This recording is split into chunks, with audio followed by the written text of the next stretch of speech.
Assalamualaikum warahmatullahi wabarakatuh. Jumpa lagi dengan ini channel kita. Pada kesempatan kali ini kita akan membahas tentang keturunan Sultan Hadiwijaya atau biasa kita kenal dengan nama Jaka Tingkir yang menjadi Presiden RI.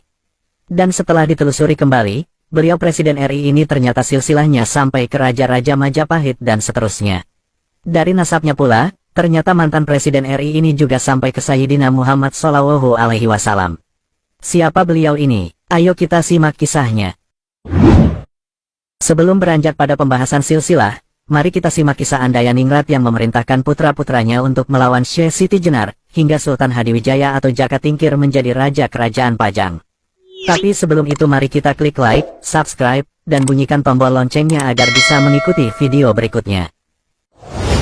Alkisah, Syekh Datuk Abdul Jalil, atau yang dikenal dengan berbagai nama yaitu, Syekh Jabarantas, alias Syekh Lemah Abang, alias Syekh Siti Jenar mampir ke Telatah Pengging. Saat itu, Pengging merupakan sebuah kerajaan kecil yang wilayahnya sekarang berada di sekitar Kabupaten Boyolali, Jawa Tengah. Sebelumnya, beredar kabar tidak mengenakan tentang sang Syekh yang menyebarkan agama Islam di pedalaman Jawa itu. Di saat sebagian besar persebaran Islam mendominasi pesisir utara Jawa, kehadiran Siti Jenar di wilayah pedalaman dianggap sebagai ancaman. Belum lagi ajarannya yang dinilai nyeleneh. Raja Pengging, Sri Adi Andayaningrat, memerintahkan dua putranya untuk menghadang Siti Jenar, yaitu Pangeran Kebokanigoro, anak tertua, dan Pangeran Kebokenongo. Mereka didampingi beberapa pendito. Tujuannya adalah menguji seberapa hebat Siti Jenar yang kondang itu. Pengujian sang pangeran terhadap sang Syekh bukan digelar dalam wujud adu fisik, melainkan adu kepintaran. Dengan taruhan, jika Kebokanigoro menang, Siti Jenar sekeluarga akan menjadi budaknya. Sementara jika Siti Jenar menang, Kebokanigoro melepaskan hak atas tahta dan menyerahkannya kepada Kebokenongo. Singkat cerita, pertarungan teka-teki dan kepintaran tersebut dimenangkan oleh Siti Jenar, setelah tak satupun pertanyaannya mampu dijawab oleh Kebokanigoro beserta para pendito yang dibawanya. Sementara semua pertanyaan yang dilontarkan Kebokanigoro dijawab dengan sempurna oleh Syekh Siti Jenar. Satu pertanyaan yang mengunci kemenangan adalah saat Kebokanigoro melemparkan pertanyaan yang menurutnya paling sulit dan tak mampu dijawab dengan kata-kata, yaitu, apakah arti dari ungkapan Uninang, Unineng, dan Uninong. Tanpa disangka, Siti Jenar mendekati Kebokenongo dan menutup telinga Pangeran Pengging tersebut. Tak lama kemudian, Kebokenongo pucat pasi dan gemetaran. Ia berujar, "Aku mendengar suara lonceng yang berdentang-dentang." Suara lonceng yang didengar Kebokenongo dikenal dalam Islam sebagai konsep jarasi. Ia dikisahkan sebagai perantara turunnya wahyu kepada Nabi Muhammad yang dirasakan paling sakit dan paling sulit.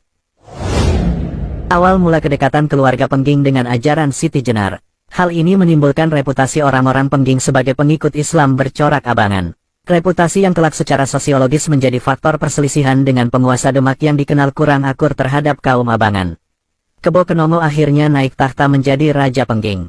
Dalam naskah Babat Tanah Jawa dikisahkan, Kebokenongo diambil menantu oleh Prabu Brawijaya kelima, dinikahkan dengan putrinya, Ratna Pembayun. Dari pernikahan tersebut, lahirlah seorang bayi. Kebetulan saat itu sang ayah yang dikenal juga dengan Ki Ageng Pengging, sedang nanggap wayang beber, pertunjukan wayang dengan media lembaran-lembaran kain. Angin bertiup kencang kala itu dan lembaran-lembaran kain pun gemeleber hingga menimbulkan suara brebet-brebet. Akhirnya, dinamailah bayi tersebut dengan nama Mas Karebet. Mas Karebet kelak tampil menjadi seorang ksatria terkenal dengan nama Joko Tingkir. Pada saat kerajaan Demak berdiri, beliau mengabdi pada Kesultanan Demak. Berdasarkan buku Babat Tanah Jawa, setelah beranjak dewasa, Joko Tingkir merantau menuju ibu kota Demak bersama rekannya, Mas Manca, Mas Wila, dan Ki Wuragil. Sesampainya di Demak, ia tinggal di rumah pamannya, Kiai Ganda Mustaka, yang merupakan seorang perawat masjid Demak berpangkat Lurah Ganjur. Lalu atas jasa pengabdiannya, Joko Tingkir diangkat sebagai Adipati Pajang dengan gelar Adipati Adiwijaya dan dinikahkan dengan Ratu Mas Cempaka, putri Sultan Trenggono. Kemudian menjadi kepala prajurit kerajaan Demak oleh Sultan Trenggono. Trenggono juga mengangkat kembali Joko Tingkir menjadi Lurah Wiratamtama atas jasanya membantu Sultan Trenggono. Joko Tingkir adalah seorang ulama besar yang sangat dihormati masyarakat Jawa. Kerajaan Pajang yang didirikan oleh Joko Tingkir atau Sultan Hadiwijaya adalah kerajaan Islam kedua di tanah Jawa setelah Kesultanan Demak runtuh.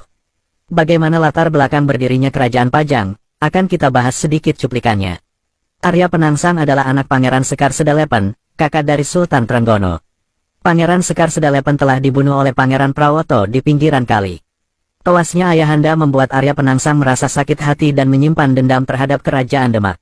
Arya Penangsang membunuh pewaris tahta kerajaan Demak yaitu Pangeran Prawoto. Tak hanya itu ia juga, Arya Penangsang juga membunuh Pangeran Hadiri, adik dari Pangeran Prawoto. Untuk mengalahkan Arya Penangsang, kerajaan Demak meminta bantuan kepada Joko Tingkir dan sahabatnya Ki Ageng Pemanahan dan Ki Ageng Penjawi untuk menyerang Arya Penangsang. Dalam perang itu Arya Penangsang tewas terbunuh. Kemudian Joko Tingkir dinobatkan menjadi raja dengan gelar Sultan Hadiwijaya dengan masa pemerintahan dimulai pada tahun 1568 sampai 1582. Sampailah puncak kejayaan yang Joko Tingkir inginkan selama masa pemerintahannya. Dengan memegang penuh tahta kerajaan Pajang, segala kegiatan berjalan baik dan Islam tumbuh dan sangat melekat. Saat diwariskan kepada anaknya yang bernama Pangeran Benawa, ia tidak sanggup menjalankan kerajaan tersebut. Kemudian kerajaan Pajang diberikan kepada Danang Sutawijaya dan pusat kerajaan dipindahkan ke Mataram tahun 1586. Joko Tingkir adalah putra Kebo Kenomo dan cucu Adipati Andayaningrat yang dikenali dengan nama Syarif Muhammad Kebungsuan. Joko Tingkir putra dari Ki Kebo Kenomo. Kebo Kenomo adalah putra dari Ki Ageng Pengging Sepuh Andayaningrat, Jaka Sengara atau Muhammad Kabungsuan, putra dari Syekh Jumadil Kubro, Jamaluddin Akbar Al-Husaini. Jika melihat garis nasab tersebut diketahui bahwa Joko Tingkir adalah keturunan dari Nabi Muhammad SAW. Hal ini sesuai dengan nasab dari Adipati Andayaningrat atau Syarif Muhammad Kebungsuan, yaitu kakek Jaka Tingkir, adalah sebagai berikut. Nabi Muhammad SAW berputri Sayyidah Fatimah Az-Zahra, berputra Al-Imam Sayyidina Husain, berputra Al-Imam Ali Zainal Abidin, berputra Al-Imam Muhammad Al-Bakir, berputra Al-Imam Jafar As-Shodiq. Al-Imam Jafar Shodiq berputra Al-Imam Ali Uradi, berputra Al-Imam Muhammad An-Nakib, berputra Al-Imam Isa Nakib Ar-Rumi, berputra Al-Imam Ahmad Al-Muhajir, berputra Al-Imam Ubaidillah, berputra Al-Imam Alawi Awal, berputra Al-Imam Muhammad Sohibus Saumiyah, berputra Al-Imam Alawi As-Sani, berputra Al-Imam Ali Qoli Qasim, berputra Al-Imam Muhammad Sohib Mirbat, berputra Al-Imam Alawi Amil Faqih, berputra Al-Imam Abdul Malik Asmat Khan, berputra Sayyid Abdullah Asmat Khan, berputra As-Sayyid Ahmad Sahjalal, berputra As-Sayyid As-Syekh Jumadil Kubro Al-Husaini atau Syekh Jamaluddin Akbar Al-Husaini, berputra Syarif Muhammad Kebungsuan, atau Adipati Andayaningrat. Andayaningrat memiliki putra Ki Ageng Pengging atau Kebo Kenomo. Dan Kebo Kenomo memiliki putra Mas Karebet atau Sultan Hadiwijaya yang dikenal dengan Jaka Tingkir. Jika melihat garis nasab tersebut, diketahui bahwa Joko Tingkir adalah keturunan dari Nabi Muhammad SAW. Sedangkan Jaka Tingkir menurunkan keturunan yang kemudian sampai ke Kiai Haji Hashim Asy'ari. Kiai Haji Hashim Asy'ari memiliki cucu yang menjadi Presiden Republik Indonesia keempat, yaitu Kiai Haji Abdurrahman Wahid atau Gus Dur. Keterangan tentang silsilah cabang bawah Joko Tingkir dituliskan dalam buku Sejarah Hidup Kiai Wahid Hashim Ayahanda Gus Dur, dan karangan tersiar yang dipublikasikan oleh Panitia Buku Peringatan Wafatnya Menteri Agama RI ke-8 tersebut. Buku ini disusun oleh Haji Abu Bakar dan diterbitkan pada 1957. Joko Tingkir memiliki putra bernama Pangeran Benowo, yang kemudian berputra Pangeran Sambo atau Sambut Bagda atau Abdurrahman. Pangeran Sambo berputra Ahmad, berputra Abdul Jabar, lalu berputra Kiai Siha atau Abdussalam. Dari Kiai Siha atau Abdussalam inilah jalur Andayaningrat terpecah. Kiai Siha memiliki dua putri bernama Fatimah dan Lainah. Lainah menikah dengan Kiai Utsman, sedangkan Fatimah menikah dengan Kiai Said. Dari jalur Kiai Said dan Fatimah, lahirlah Kiai Hasbullah yang kemudian melahirkan Kiai Abdul Wahab Hasbullah. Sedangkan Kiai Utsman dengan Lainah menurunkan Halimah atau Winnie, yang telah dinikahi oleh Kiai Haji Asy'ari dan melahirkan pendiri pesantren Tebuireng Kiai Hashim Asy'ari. Kiai Utsman memiliki beberapa putra dan putri yang tak berumur panjang. Namun, pada 1851, Kiai Utsman dikaruniai seorang putri yang diberi nama Halimah. Kedatangan bayi perempuan ini membuat Kiai Utsman bersuka cita hingga beliau memanggil Halimah kecil dengan sebutan Winnie yang berarti benih. Dengan panggilan itu, sang putri diharapkan mampu melahirkan orang-orang hebat. Halimah alias Ning Winnie lalu menikah dengan Kiai Asy'ari, yang kemudian melahirkan putra Muhammad Hashim Asy'ari, pendiri Nahdlatul Ulama. Kiai Haji Hashim Asy'ari memiliki putra Kiai Wahid Hashim yang menikah dengan Hajah Solehah, putri pendiri pesantren Denanyar Jombang, yaitu Kiai Bisri Syansuri. Dari pernikahan tersebut Kiai Wahid Hashim memiliki putra Kiai Haji Abdurrahman Wahid atau yang mempunyai panggilan akrab dengan sebutan Gus Dur.